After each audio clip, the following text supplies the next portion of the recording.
Amis auditeurs, bonjour, c'est Luc Martial. Alors je vous reviens aujourd'hui avec un nouveau numéro sur comment bien doser les trails. Comment bien doser les trails, c'est très important. Le trail, c'est un produit chimique, vous comprenez, qui peut être toxique s'il est mal utilisé. Il peut être toxique pour la santé du consommateur du fruit sur lequel le trail est appliqué. Il faut avoir une bonne connaissance du produit avant de l'utiliser sur les produits qui doivent être consommés, les produits qui doivent être mis au marché, n'est-ce pas, pour servir d'alimentation.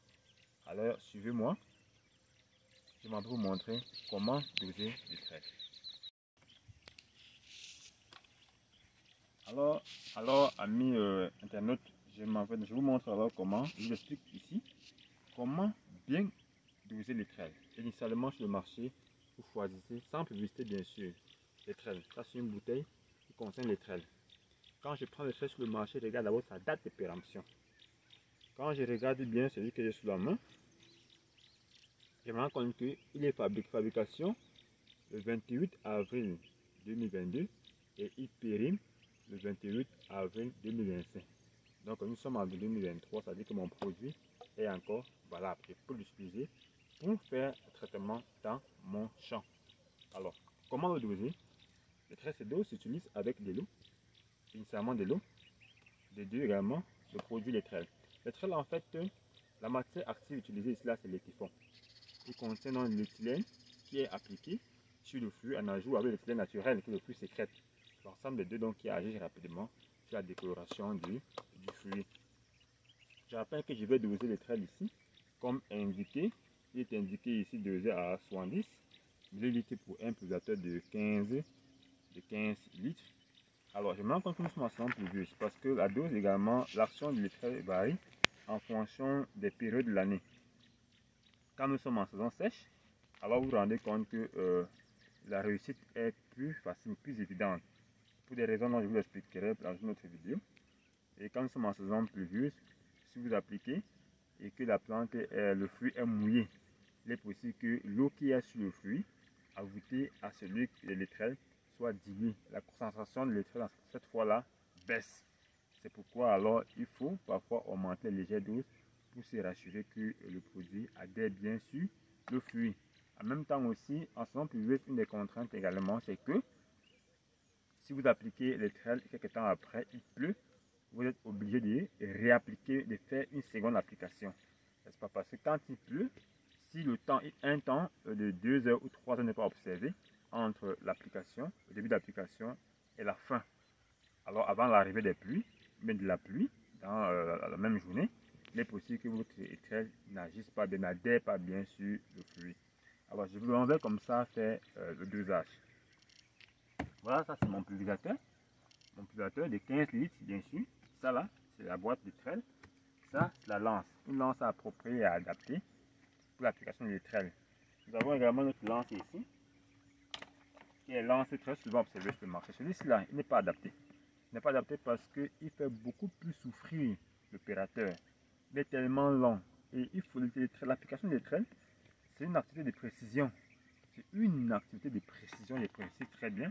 Donc il faut avoir une lance qui est plus courte et plus rapprochée entre vous, opérateur, et le fruit, afin de vous rassurer que vous êtes en train d'appliquer les trails sur la cible, les lieux vraiment ciblés. Alors, si vous appliquez les trails au niveau de la couronne, assurez-vous que la couronne sera décolorée aussi, parce qu'elle aussi a de la chlorophylle. Les trails vont être appliqués exactement sur le fruit, n'est-ce pas, pour se rassurer qu'on est en train de faire un bon travail. Une lance comme celle-ci, elle est imprécise parce qu'elle est longue. Non seulement elle est longue, elle fait plus de travail, n'est-ce pas, à l'opérateur. Vous avez tendance à avoir mal au bras.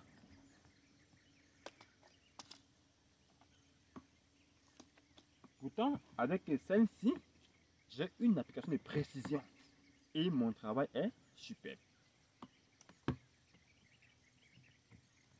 Alors, je vais doser le produit. J'ouvre mon pulvérisateur. Initialement, je mets d'abord de l'eau, bien sûr. Je mets de l'eau jusqu'à au 2/5. Je me rassure que je suis à 5 litres, n'est-ce pas? 100 litres d'eau dans le pulvérisateur. Je vais doser. Ça c'est une mesurette graduée à 60 ml. Je vais doser à 80, plus nous sommes en saison pluvieuse. Parfois même à 90, hein. D'aucuns vont même jusqu'à 100, ça dépend des zones où nous sommes. Je dose mon produit. Il faut bien se rapprocher du pulvérisateur et éviter, c'est un produit toxique, d'approcher plus son nez, ses narines du produit, sinon vous pouvez être atteint.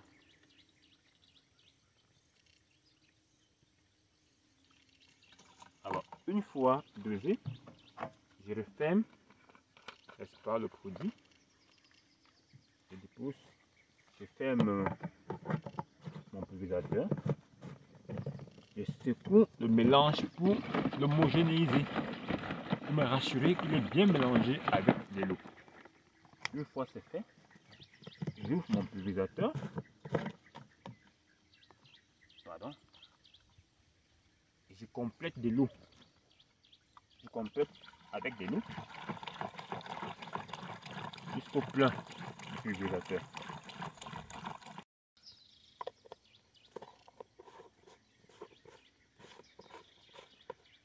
L'étrelle est déjà dosée.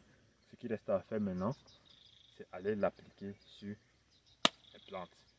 Ça peut être les ananas, ça peut être tous les produits dont on voudrait appliquer l'étrelle pour décolorer la peau avant de pouvoir mieux le présenter sur le marché. Alors, est-ce que vous avez aimé ce numéro? Si vous l'avez aimé, alors ne manquez pas de liker. En même temps, vous avez sûrement des suggestions. Venez en commentaire, nous avons bien changé. Ne manquez pas aussi de vous abonner sur la page dans ma chaîne afin de ne pas rater, aucun de nos prochains numéros. Merci. Salut.